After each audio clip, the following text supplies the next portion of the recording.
The average American family spends between $200 and $400 per year on laundry detergent.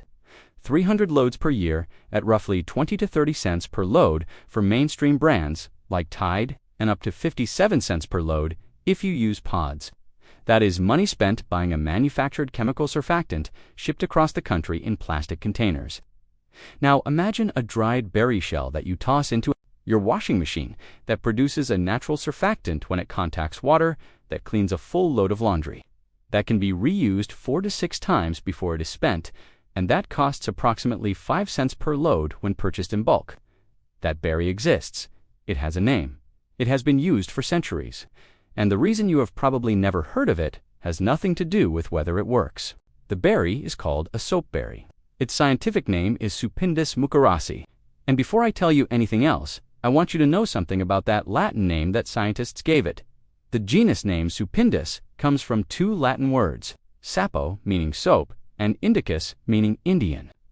Botanists literally named this tree Indian soap because its cleaning function was so obvious, so well documented, and so impossible to ignore that they encoded it permanently into the plant's scientific classification. This is not a folk remedy that requires belief. This is a tree whose ability to clean things is written into its formal name in the language of science. This is the story of the soapberry. What it actually does, how it actually works, where it honestly falls short, and why a fruit that has been washing clothes for over 1,000 years remains almost completely unknown in a country that spends hundreds of billions of dollars on cleaning products every year. If this kind of knowledge matters to you, subscribe and hit the bell. Let's begin. To understand why a dried berry shell can clean your clothes, you need to understand one concept that the entire cleaning products industry is built on: surfactants. Every detergent you have ever purchased, regardless of brand, price point, or marketing claims, works because it contains a surfactant. A surfactant is a compound that reduces the surface tension of water. Normal water molecules are strongly attracted to each other. They beat up, they cling together. This cohesion prevents plain water from penetrating tightly woven fabric fibers and reaching the dirt particles trapped within. A surfactant breaks that cohesion. It makes water wetter, in a sense. It allows water to spread, penetrate, and surround dirt particles. So they lift free from fabric and suspend in the wash water until they are rinsed away. That is the entire mechanism of cleaning laundry. Everything else in a bottle of Tide, the fragrances, the optical brighteners, the enzymes, the stabilizers, the blue dye, all of it is secondary to this one core function. If you remove the surfactant, nothing gets clean. If you remove everything except the surfactant, your clothes still come out washed. Now here is where the soapberry enters the picture. The dried shell of the Supindus mucorasi fruit contains a naturally occurring compound called saponin. Saponin is, by every chemical and functional definition, a surfactant. It reduces the surface tension of water. It allows water to penetrate fabric. It lifts dirt into suspension. It does precisely what sodium lauryl sulfate and the other synthetic surfactants in commercial detergents do through exactly the same physical mechanism, because it belongs to the same functional category of molecules. This is not an analogy. This is not a comparison. Saponin is a surfactant. The function is identical. The source is different. One comes from a chemical manufacturing plant, the other falls from a tree. When you place dried soapberry shells in water and agitate them, the saponin dissolves into the wash water and begins performing surfactant chemistry.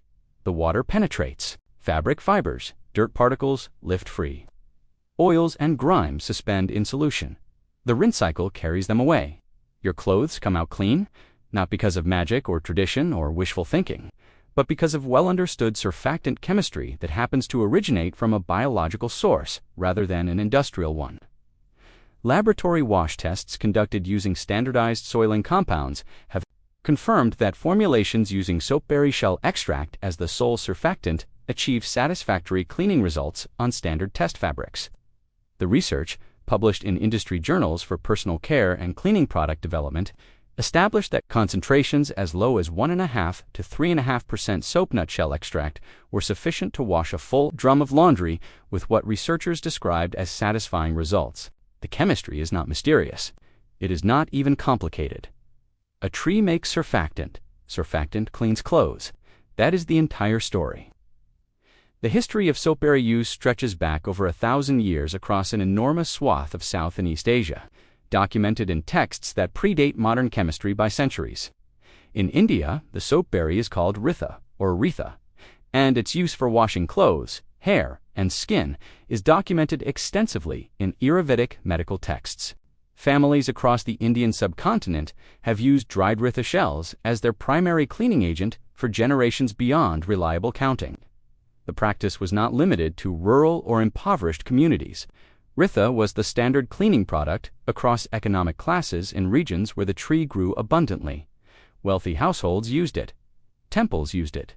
The practice was so universal that it was simply the way things were washed, the same way most Americans today simply assume you buy a bottle of detergent from a store. In China, the soapberry has its own documented history under the name Wuhanze Minin, the no-illness fruit, reflecting traditional beliefs about its health-promoting properties when used for personal hygiene. In Japan, the fruit shell is called enmihai, which translates directly to life-prolonging, pericarp. The Japanese gave this fruit a name that literally means the shell that extends your life. Whether or not you believe that claim, the fact that an entire culture named the fruit after longevity tells you something about how seriously they took its value. The soapberry tree itself is a large deciduous tree that grows up to 20 meters tall in its native range across the Himalayan foothills. From India through Nepal into southern China, a single mature tree produces 30 to 35 kilograms of soapberry fruit per year. That is roughly 70 to 77 pounds of cleaning product falling from a tree annually without any manufacturing, processing, or packaging required. The fruit is harvested, the seed is removed, and the dried shell is the finished product. Ready to wash clothes, ready to clean dishes, ready to shampoo hair. No factory necessary. The tree is long-lived, with documented specimens reaching a century in age. One tree producing enough natural cleaning product for an entire household for 100 years from a single planting. The mathematics of that productivity are difficult to argue with regardless of your feelings about natural versus synthetic products. The practical use of soapberries in a modern washing machine is simpler than most people expect when they first encounter the concept. You take 4 to 5 dried soapberry shells, you place them in a small cloth bag, typically a cotton muslin bag that comes included with most purchases.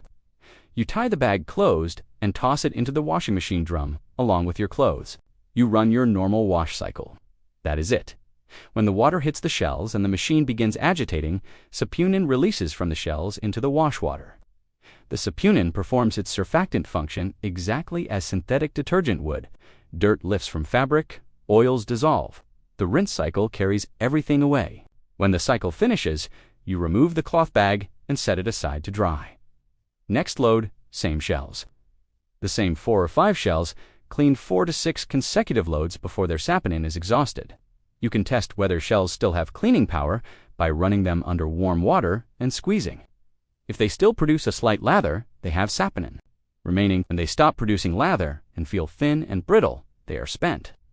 Spent shells go directly into your compost bin, where they decompose completely within weeks. No plastic bottle to recycle. No chemical residue entering the water system. No packaging waste whatsoever. The entire product cycle runs from tree to washing machine to compost pile and back to earth. The cost mathematics work out remarkably well. A 4-pound bulk bag of soapberry shells costs approximately $40 to $45 online and yields roughly 800 loads of laundry. That works out to approximately 5 to 6 cents per load, which is comparable to the cheapest homemade laundry detergent recipes and roughly 1/5 the cost of mainstream commercial detergent. For a family doing 300 loads per year, that is $15 to $18 in annual laundry cleaning costs, compared to $60 to $90 for budget commercial detergent or over $170 for premium brands and pods. The savings are real, measurable, and consistent. The environmental case for soapberries is where the conversation moves beyond personal savings into broader implications that are difficult to dismiss. The global cleaning products industry generates enormous quantities of chemical waste, plastic packaging, and carbon emissions from manufacturing and transportation. Every bottle of liquid detergent represents petroleum-derived chemicals manufactured in industrial facilities. Mixed with water that adds weight and shipping cost, poured into plastic containers molded from more petroleum. shipped by truck across hundreds or thousands of miles, sold to consumers who use the contents once and then recycled, or more often landfilled as plastic waste. The environmental cost embedded in every load of laundry done with commercial detergent is substantial, even if invisible to the consumer. Soap berries eliminate virtually every component of that environmental cost.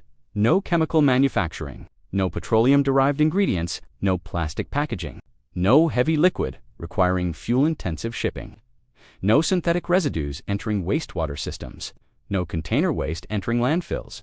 The shells decompose completely and can be composted into garden soil. The trees themselves are environmentally beneficial. Supindus mucorasi grows on hillsides and marginal land in its native range, preventing erosion and providing habitat. The trees require little to no human intervention and naturally qualify for organic certification. Harvesting the fruit does not damage the tree, which continues producing for decades. The wastewater implications deserve particular attention.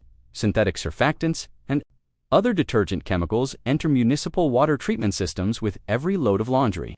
While treatment plants remove much of this chemical load, not all of it is captured. Residual surfactants, fragrances, and other compounds enter waterways where they can affect aquatic ecosystems. Saponin from soap berries is fully biodegradable and breaks down rapidly in the environment without the persistence issues that some synthetic surfactants present. For households with septic systems rather than municipal sewer connections, soap berries offer an additional advantage. The natural saponin is far less likely to disrupt the bacterial ecosystem within a septic tank than synthetic detergent chemicals, which can inhibit the beneficial bacteria that septic systems depend on for proper function. The question of why soap berries remain unknown in America, despite their proven cleaning function and thousand-year track record, has a straightforward answer that requires no conspiracy theory to explain. The cleaning products industry is a $100-30 billion global market built entirely on manufactured chemical products sold through retail distribution channels. Every company in that market, from Procter & Gamble to Unilever to Henkel, earns revenue by selling manufactured products that consumers purchase repeatedly.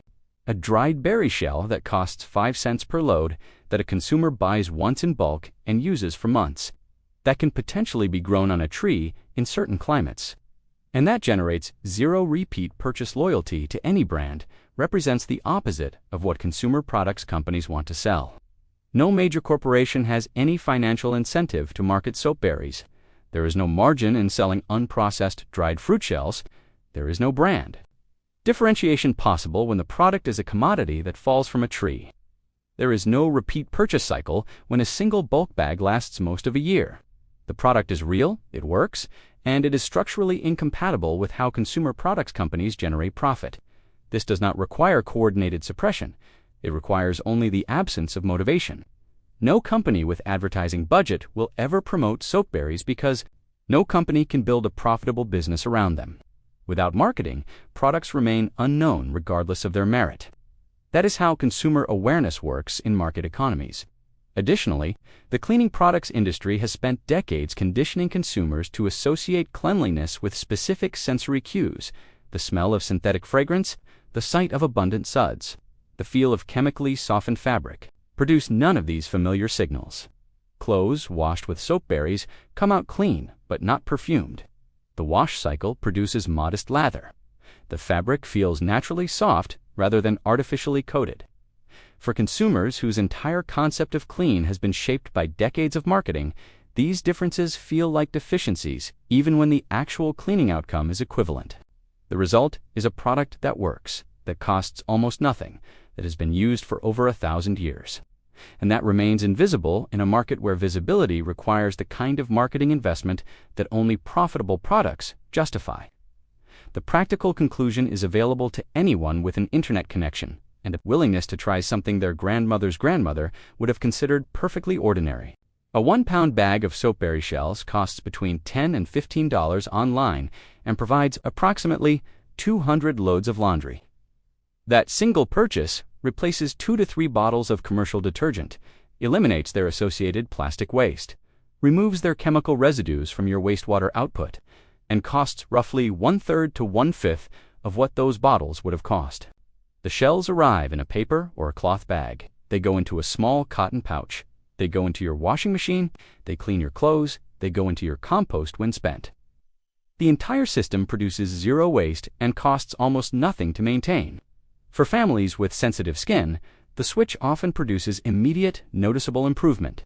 Soapberry saponin is genuinely hypoallergenic. No fragrances, no dyes, no optical brighteners, no enzymes, no synthetic compounds of any kind. Just a single naturally occurring surfactant in a dried fruit shell. Dermatologists have documented that many unexplained skin reactions attributed to various causes are actually contact, sensitivity to laundry detergent residues that remain in fabric after washing. Switching to soapberries eliminates this variable completely. For households interested in environmental impact, the numbers are compelling. Zero plastic packaging consumed. Zero synthetic chemicals manufactured. Zero petroleum derivatives used. Complete biodegradability of the spent product. Reduced wastewater chemical load. Soapberries are not a partial environmental improvement. They represent a fundamentally different model of cleaning that generates effectively zero environmental cost beyond the shipping of lightweight dried shells. The soapberry tree has been making surfactant for millions of years of evolution. Humans discovered this property over 1,000 years ago and built entire cleaning cultures around it across South and East Asia. The chemistry is well understood. The practical application is simple. The cost is a fraction of commercial alternatives. The environmental impact is negligible. 1 billion people across Asia know the soapberry by name. They have washed their clothes with it for generations. Their fabric is clean. Their skin is healthy. Their wastewater is free of synthetic chemicals. Their annual laundry cost is measured in single-digit dollars rather than hundreds. The science says it works. The history says it works. The chemistry explains exactly why it works. The economics favor it dramatically. The environmental case is overwhelming. The only thing working against the soapberry is the fact that no corporation on earth can figure out how to build a billion-dollar brand around a fruit that falls from a tree and costs 5 cents per load. That is not a conspiracy. That is just capitalism being honest about its priorities. If this opens something for you, subscribe and hit the bell. Every like and share helps. More people discover a cleaning solution that has been working quietly for over 1,000 years, while the detergent aisle keeps getting longer and more expensive. See you in the next one.